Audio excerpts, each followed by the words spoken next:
ताऊ जी और बदला। एक दिन एक जगह पर। खा बेटे खा, डटकर काजू किशमिश और अखरोट खा और सेहत बना। अरे वाह मिर्ची पहलवान, सांड की खूब सेवा हो रही है। इसे दंगल में लड़वाओगे क्या? मैं ताऊ से अपना पुराना बदला लेना चाहता हूँ, इसलिए। अरे वाह पहलवान, बदला तुम्हें लेना है और सेहत सांड की बढ़ा रहे हो। यही तो मेरी अक्लमंदी है। अरे तुमने क्या सोच रखा है कि मिर्ची पहलवान की खोपड़ी में सड़े आलू भरे हैं? अरे ताऊ की जादुई शक्ति के आगे सब बदमाश पानी मांगते हैं। जादू का असर आदमियों पर होता है, जानवरों पर नहीं। इसलिए बदला लेने के लिए मैं अपने सांड की सेहत बना रहा हूँ। वहीं से कुछ दूरी पर ताऊजी और रुमझुम। ताऊजी, आज की सैर से तो मेरी भूख भड़क उठी है। अरे रुमझुम, तब तो तुम्हें आज भी ज्यादा दूध पीना पड़ेगा। मगर पिछली बार जोर की भूख लगने पर सिर्फ आधा चम्मच दूध ही ज्यादा पिया था, तो मेरा पेट फूलकर फुटबॉल हो गया था। इधर मिर्ची पहलवान। पहलवान, ताऊ तो आज अकेला ही सो रहा है। ठीक है, मैं भी अपने पहलवान को खोल देता हूँ। सांड को खोलकर वह एक ओर दौड़ता है। आओ इन झाड़ियों की आड़ में छुप जाएं, ताऊ की फजीयत का मजा लेने के लिए। सांड ताऊजी को देखता है और उनकी तरफ दौड़ पड़ता है। एक जबरदस्त टक्कर में ताऊजी हवा में उड़ जाते हैं। ओहो रुमझुम, बाप रे, सांड ने तो ताऊजी को मुफ्त में आसमान की सैर करा दी। आज तो ताऊजी के पास जादुई डंडा भी नहीं है, आसमान से गिरकर उनका ऑमलेट बन जाएगा। ऐसा सोचकर रुमझुम जादुई इशारा करता है। अबरा का डबरा डबरा शू, ताऊजी को मुलायम जगह पे उतार दे तू। और ताऊजी सीधे मिर्ची पहलवान के ऊपर आ गिरते हैं। बाप रे, मार डाला। वाह, रुमझुम ने तो आज कमाल कर दिया, जो इतनी अच्छी जगह उतारा, वरना धरती पर गिरकर तो मेरा कीमा बन जाता।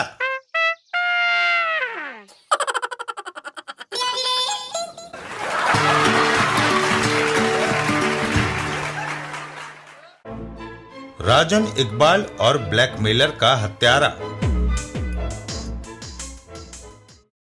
एक दिन राजन इकबाल के घर पर।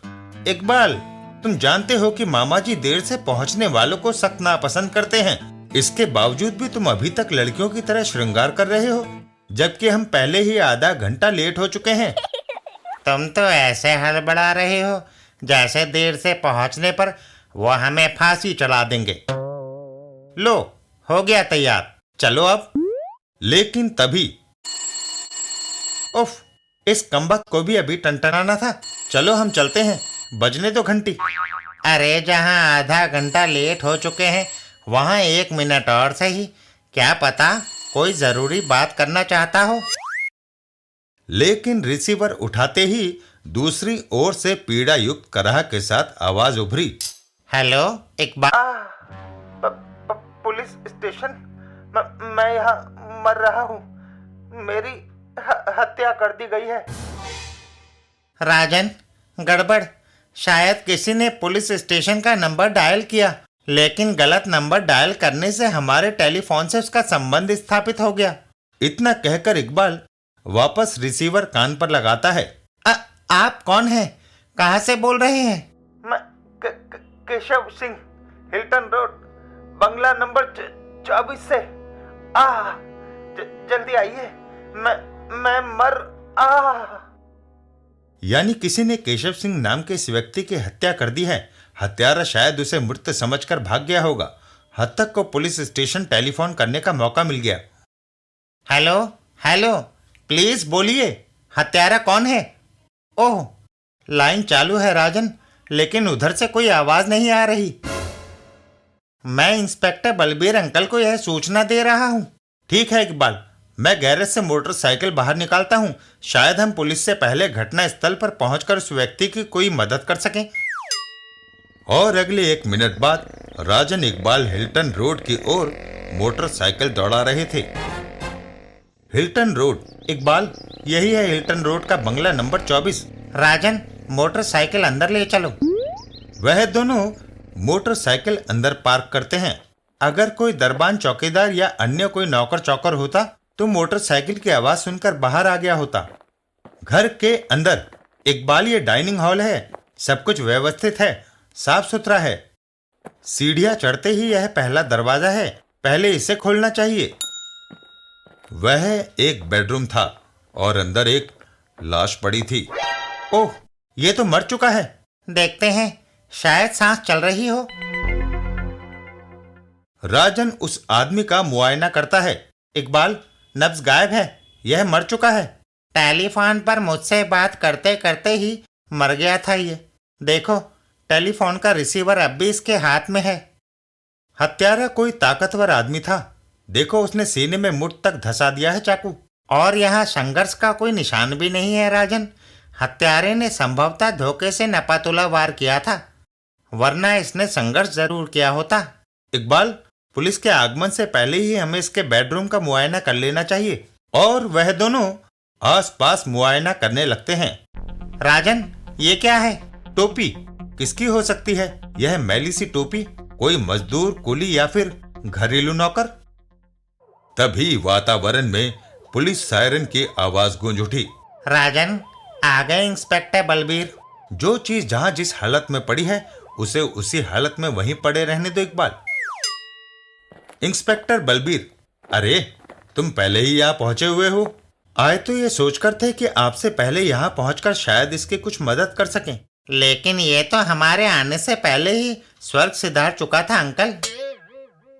मैं जानता हूं इसे, ये एक बहुत चालाक ब्लैकमेलर है, लेकिन पुलिस आज तक इसके खिलाफ कोई सबूत हासिल नहीं कर पाई।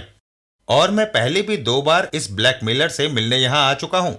आखिरी बार अभी पिछले सप्ताह ही आया था और हर बार मुझे यहाँ अलाउद्दीन नाम का एक नौकर भी मिलता था, लेकिन हमें तो यहाँ इस लाश के अलावा कुछ नहीं मिला।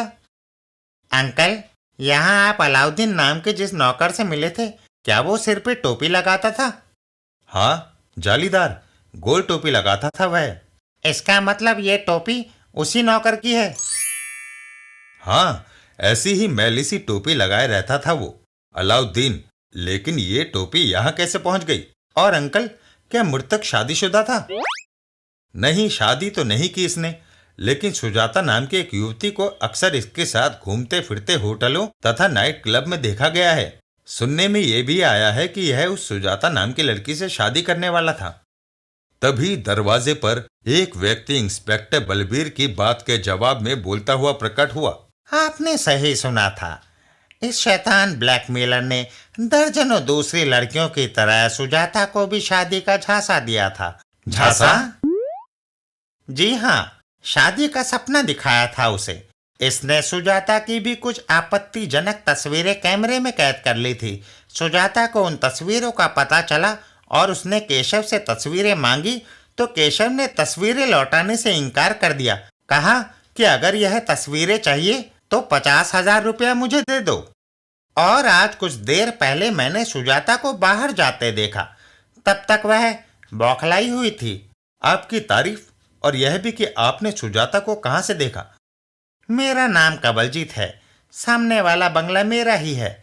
मैं बालकनी में बैठा था जब सुजाता यहाँ से गई थी, लेकिन सुजाता के जाने से लगभग 1 मिनट बाद ही मैंने इस कमरे के नौकर अलाउद्दीन को बदहवास होकर भागते हुए बंगले से बाहर निकलते देखा था। वह आदमी खिड़की से बाहर इशारा करता है। वह देखिए, मेरे बंगले की बालकनी यहाँ से साफ नजर आ रही है।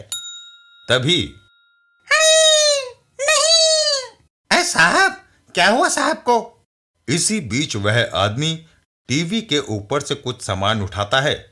तभी अचानक इकबाल उसका हाथ पकड़ लेता है। बस यहां से आगे, यानी कि आपका यह हाथ अब आपकी जेब में नहीं जाएगा साहब। क्या मतलब? मतलब ये कि ये चाबी का गुच्छा आप सबकी निगाह से बचाकर अपनी जेब में रखने जा रहे थे, मगर मैंने देख लिया और अब सारा मामला मेरी समझ में आ गया। कुछ देर पहले आप इसी कमरे में केशव सिंह के साथ मौजूद थे, फिर आप केशव सिंह की हत्या करके जल्दबाजी में अपना चाबी का यह गुच्छा यहाँ छोड़ गए और अब आप हमारी मदद करने नहीं बल्कि अपना ये चाबी का गुच्छा चुराने आए थे। और हत्या इन्होंने तब की जब यहाँ से सुजाता और नौकर जा चुके थे। मैं यहाँ आई थी, मेरा केशव से झगड़ा हुआ था और फिर यह धमकी देकर कि मैं पुलिस स्टेशन जा रही हूँ, मैं यहाँ से चली गई थी। और इनके यहाँ से जाते ही साहब ने मुझे वापस बुला लेने के लिए भेजा था। लेकिन जाते समय तुम्हारी यह टोपी कैसे रह गई थी? साहब ने मेरे सिर पर हाथ मारकर कहा था, जा सुजाता को बुला ला। सिर पर हाथ मारने से टोपी गिर गई थी, जो जल्दबाजी में मैंने उठाई ही नहीं। और नौकर के जाते ही तुम यहाँ आ गए। केशव से तुम्हारी दोस्ती थी, तुमने धोखे से उसकी हत्या कर दी, मगर अपना चाबी का गुच्छा यहीं भूल गए। अब बताओ, तुमने केशव की हत्या क्यों की? हत्या? नहीं नहीं, मैंने हत्या नहीं की। लेकिन वह ज्यादा देर तक झूठ नहीं बोल सका। हाँ, मैंने ही की है इसकी हत्या। इसके पास मेरी कुछ आपत्तिजनक तस्वीरें थी। सालों से यह मुझे ब्लैकमेल करके नोच नोच कर खा रहा था। अपना मौका पाकर मैंने इसकी हत्या कर दी। कानून तुम्हारे साथ नरमी से पेश आएगा, क्योंकि यह वाकई एक नीच इंसान था।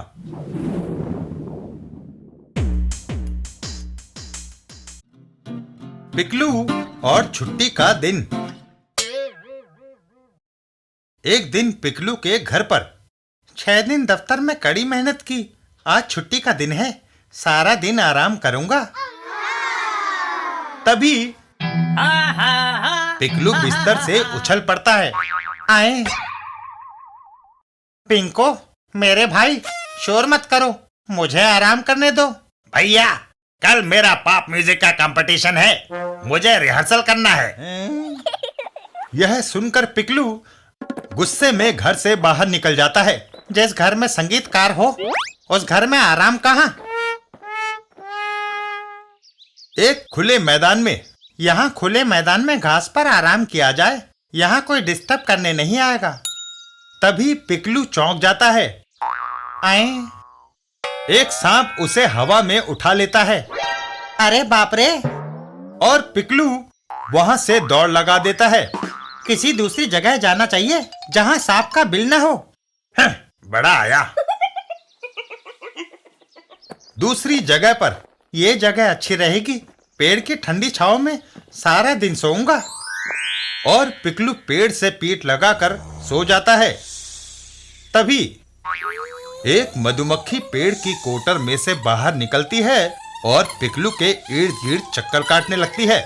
आए, पिकलू कोटर के अंदर झांकता है। अरे, इसके अंदर तो लाखों मधुमक्खियों का छत्ता है, ये मेरी नाक में दम कर देगी। यह सोचकर पिकलू तीसरी जगह पहुंचता है। क्यों ना इस नाव को बीच पानी में ले जाया जाए और फिर इसमें आराम किया जाए। वहां पर ना तो सांपों के बिल होंगे, ना मधुमक्खियों की भिन भिन, और ना ही संगीत की चिल्लपों। पिकलू नाव में सवार होकर चल देता है। तभी, अरे भाई, नाव वापस ले आओ। क्यों, तुम्हें क्या तकलीफ है? तकलीफ मुझे नहीं, तुम्हें होने जा रही है भाई। जिस नाव में तुम बैठे हो, उसके तले में छेद है। आए, और वह नाव पानी में डूब जाती है। ओह, बड़ी मुश्किल से जान बची।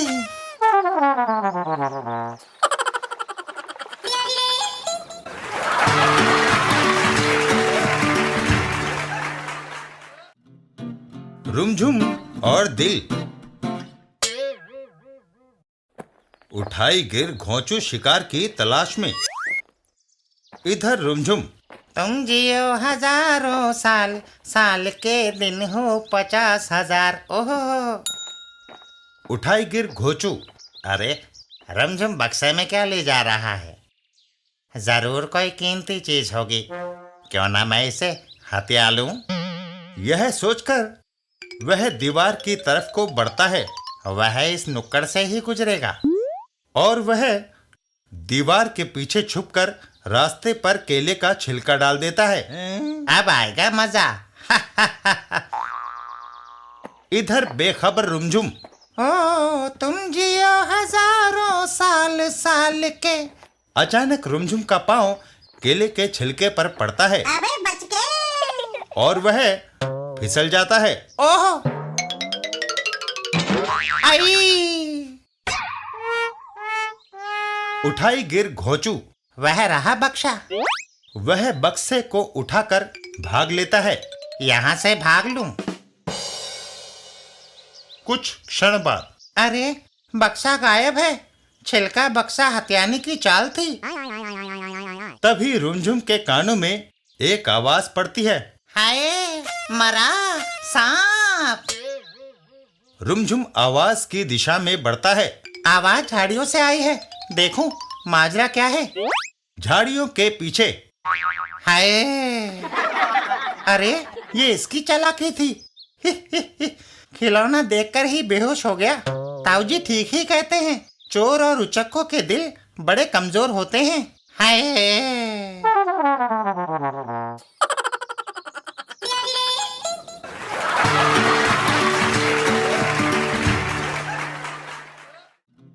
नन्हे मियाँ और साथी।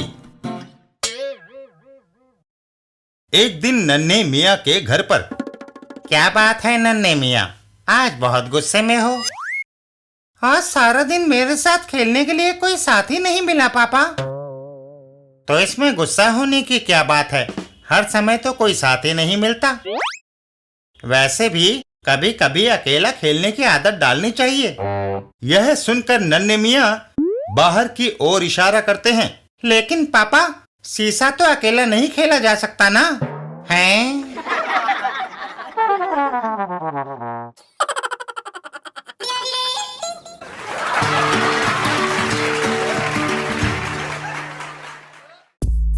ताऊजी और हरी कयामत।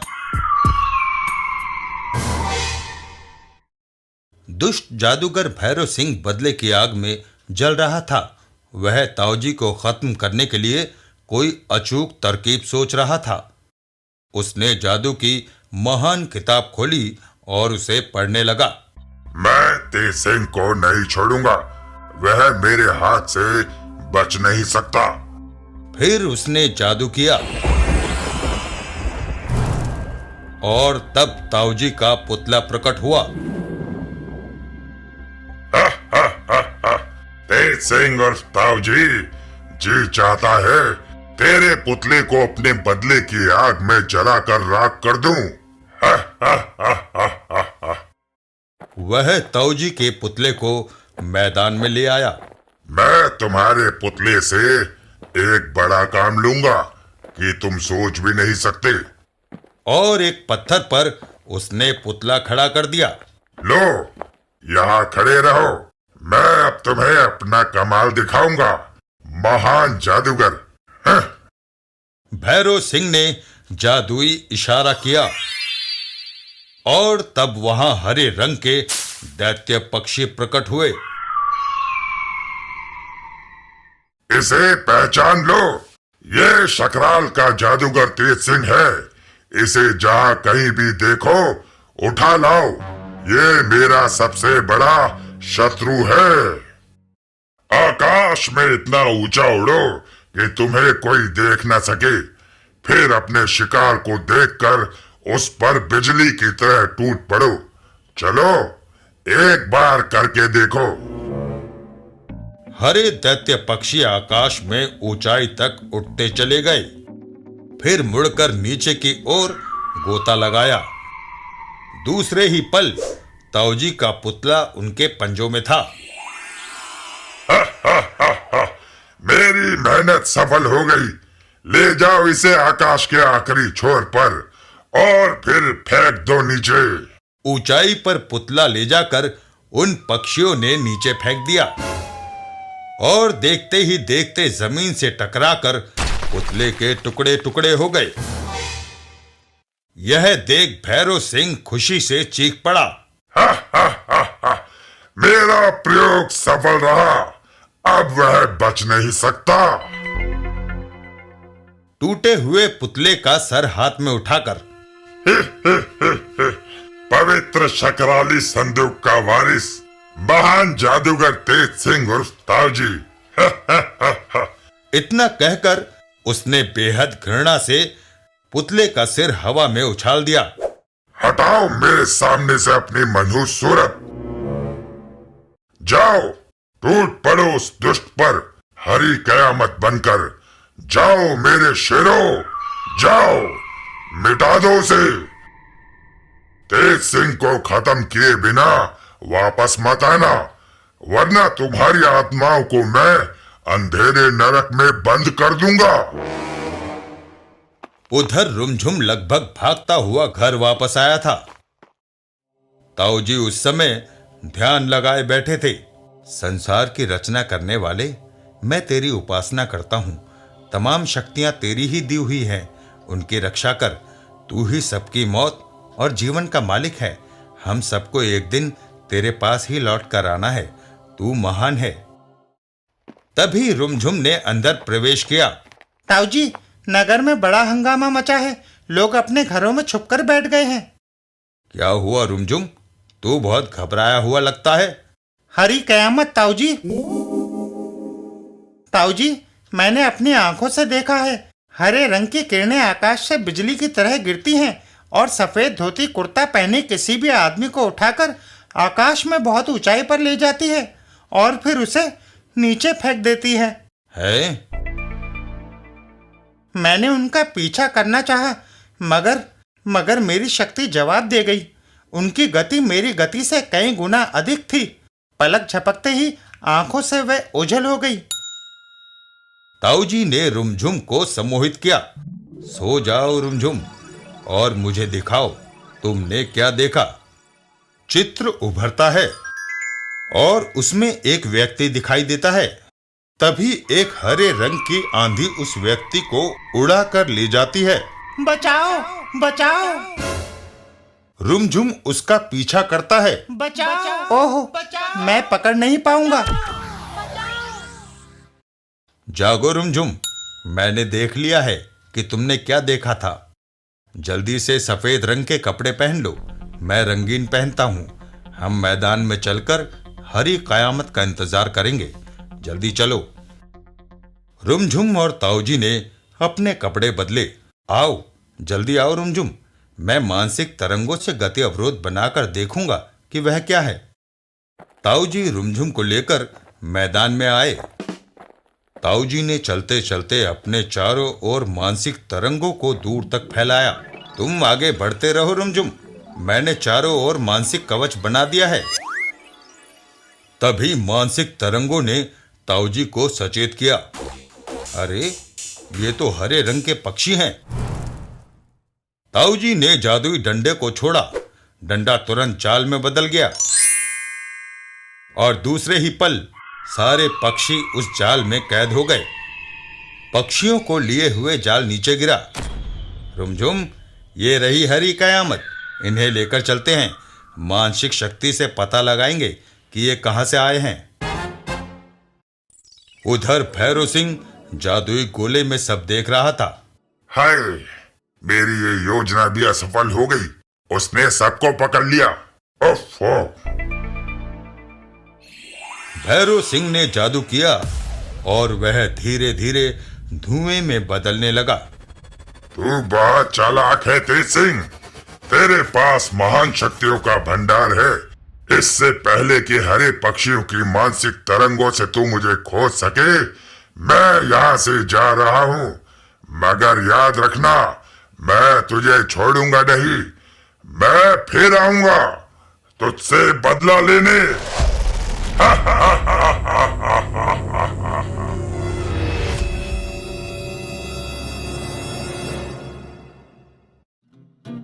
मिट्ठू और बहेलिया। एक दिन सवेरे सवेरे बहेलिया अंकुर वन में दाखिल हुआ। चिड़ियां अपने घोंसलों से निकलकर इधर उधर उड़ने लगी थी और चारों तरफ उनकी चहचहाहट बिखरी हुई थी। बहेलिया ने वह सुंदर दृश्य देखा। वाह, कितनी सुंदर चिड़िया है। और फिर उसने वहीं अपना जाल लगा दिया। मैं सब चिड़ियों को पकड़ूंगा। हा, हा, हा, मजा आ जाएगा। और जाल की रस्सी पकड़कर वह झाड़ियों के पीछे आ गया। अब मुझे छुप जाना चाहिए। फिर आराम से एक पेड़ के नीचे लेट गया। थक गया हूँ, कुछ देर आराम कर लूं। लेकिन थोड़ी देर में वह गहरी नींद सो गया। तभी अंकुर वन का हरियल तोता मिट्ठू उधर उड़ता हुआ आया। चीची है बड़ा आलसी, हो सकता है वह अभी भी अपने बिल में पड़ा सो रहा हो। थोड़ी दूरी पर एक टीले के बिल में मिट्ठू का मित्र चींची चूहा रहता था। मिट्ठू उससे मिलने के लिए इधर आया था, लेकिन जैसे ही मिट्ठू ने पेड़ की डाल पर बैठकर चींची को आवाज देनी चाहिए, वह चौंक पड़ा कि उसकी नजर जमीन पर बिखरे दानों पर पड़ी। अनाज के दाने, वाह, खूब पेट भर जाएगा।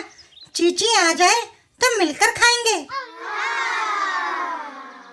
लेकिन ये यहाँ आए कहाँ से? दूर दूर तक तो कोई खेत नहीं, जंगली फल पड़े होते तो और बात थी। यह सोचकर मिट्ठू नीचे उतरा। अरे वाह, यह तो काफी दूर तक बिखरे हुए हैं, जैसे किसी किसान की बोरी खुल गई हो। मिट्ठू दानों के साथ साथ उड़ा।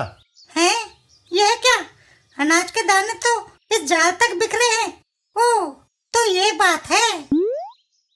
मिट्ठू ने वहीं से उल्टी उड़ान भरी।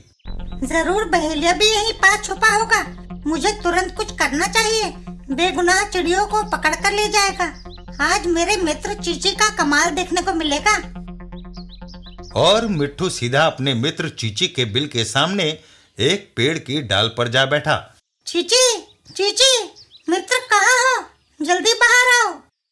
मिट्ठू की आवाज चीची ने सुनी। ओहो, मिट्ठू की आवाज।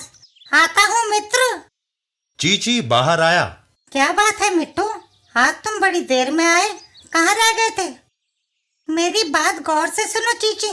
लाल चिड़ियों के इलाके में एक बहेली ने जाल लगाया है। इससे पहले कि चिड़िया फंसे, तुम वहाँ पहुँचकर जाल को उतार डालो। यदि बहेलिया वहाँ आ गया तो तुम उसकी चिंता मत करो। तुम जल्दी से अपने दांतों की कला दिखाओ। बहेलिया को मैं जाकर देखता हूँ, जल्दी करो। ठीक है मित्र, मैं 2 मिनट में जाल का तिया पाचा कर देता हूँ। तुम जाकर बहेलिया की खबर लो। इधर बहेलिया आराम से सो रहा था कि तभी उसके ऊपर कुछ गिरता है। बहेलिया हड़बड़ा कर उठा। इस सड़े फल ने मेरे कपड़े ही खराब कर दिए। मैं अपने जाल की तरफ चलूं। और तभी मिट्ठू उसका अंगोछा ले उड़ा। अरे, मेरा अंगोछा! और वह बहेलिया मिट्ठू के पीछे दौड़ा। मेरा अंगोछा कहाँ ले जा रहा है? मिट्ठू ने चक्कर काटा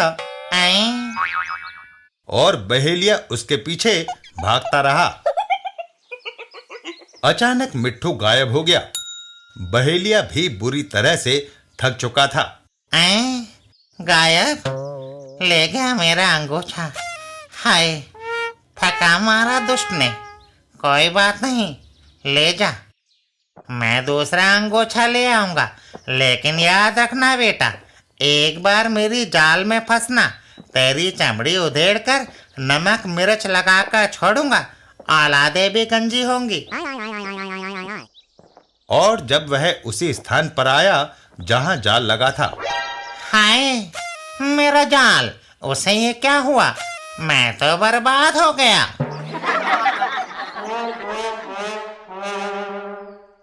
उधर चीची के बिल के पास।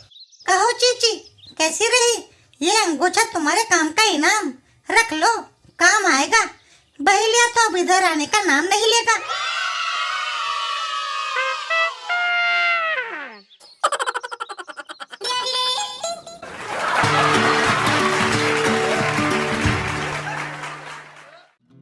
नन्ही मियाँ और बब्बल गम। एक दिन नन्हे मियाँ बबल गम चबा रहे होते हैं। अचानक जाने उन्हें क्या सूझता है। देखो, मैं कितना बड़ा गुब्बारा बनाता हूँ। बनाओ भैया। नन्हे मियाँ गुब्बारा बनाना शुरू करते हैं और वह गुब्बारे को फुलाते ही चले जाते हैं। परिणाम स्वरूप गुब्बारा फूट जाता है और सारी बबल गम नन्हे मियाँ के मुंह पर चिपक जाती है। ओफो!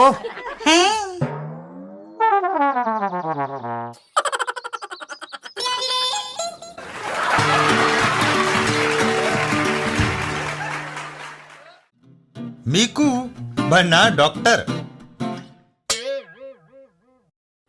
एक दिन एक क्लिनिक के बाहर। मुझे फौरन डॉक्टर मीकू से इलाज कराना चाहिए।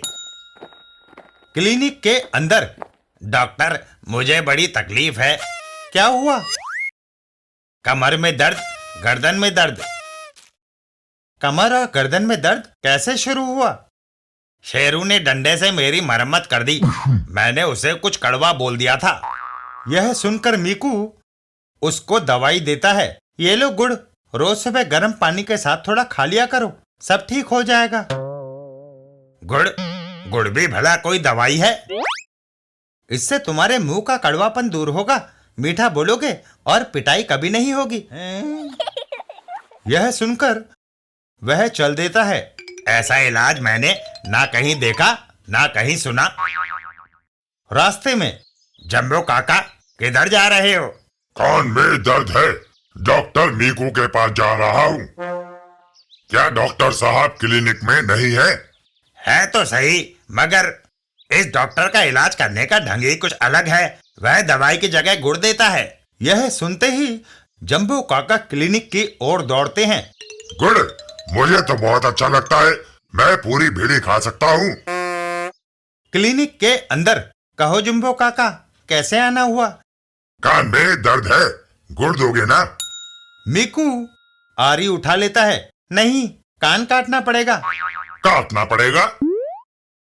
जिस तरह दांत में दर्द होता है तो डेंटिस्ट दांत निकाल देता है, उसी तरह कान को अलग कर देंगे। न कान रहेगा न दर्द होगा। है? मर गए? बैठो, मैं जरा आरी तेज कर लाऊं। लेकिन जंबो काका वहां से भाग खड़े होते हैं। बाज आया मैं ऐसे इलाज से।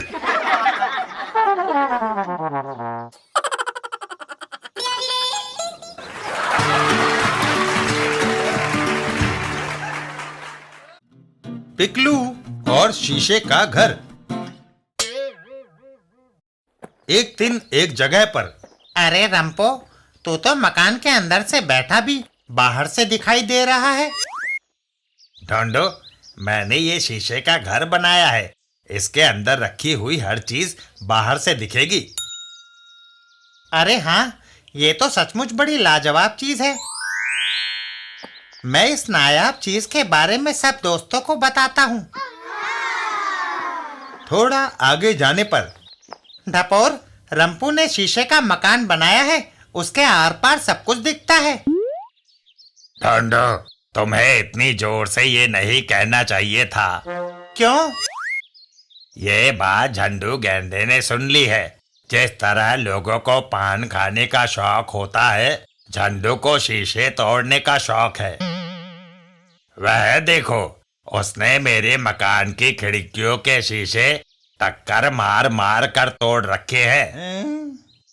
अब रंपू के घर को राम ही बचाए। शीशे का मकान। झंडू वहां से निकल जाता है। रंपू के घर के सामने झंडू तेजी से रंपू के घर की ओर दौड़ता है। एक टक्कर और ये टुकड़े टुकड़े। एक जोरदार टक्कर होती है और झंडू दीवार तोड़ता हुआ अंदर घुस जाता है। ओह, मेरी शीशे की दीवार झंडू ने चकनाचूर कर दी। खिड़कियों की बजाय पूरे शीशे की दीवारों में टक्कर मारने का मजा ही कुछ और है। और फिर मेरा कीमती मकान। मजा आ गया। रंपू वहां से चल देता है। अरे दोस्त पिकलू, कहाँ है तू? रास्ते में। पिकलू, मैं बर्बाद हो गया। झंडू ने मेरा शीशे का मकान तोड़ दिया। उसे शीशे तोड़ने का शौक है, मेरा ही नहीं, मोहल्ले भर की खिड़कियों के शीशे वह तोड़ चुका है। उस गेंडे को सबक सिखाना पड़ेगा। मैं तुम्हारा मकान फिर से बनाता हूँ। और पिकलू ने शीशे का मकान फिर से तैयार कर दिया। झंडू को यह खबर हो गई होगी, वह किसी भी पल इसे तोड़ने के लिए आता होगा। झंडू गेंडा। फिर शीशे का मकान। एक सेकंड में ये देर हो जाएगा। झंडू एक जोरदार टक्कर उस मकान में दे मारता है। परिणाम स्वरूप हाय मेरा सींग। झंडू अब किसी शीशे को टक्कर नहीं मारेगा। अब की बार मैंने ये मकान बुलेट प्रूफ शीशे का बनाया था, जिसे बंदूक की गोली भी नहीं भेज सकती। हाय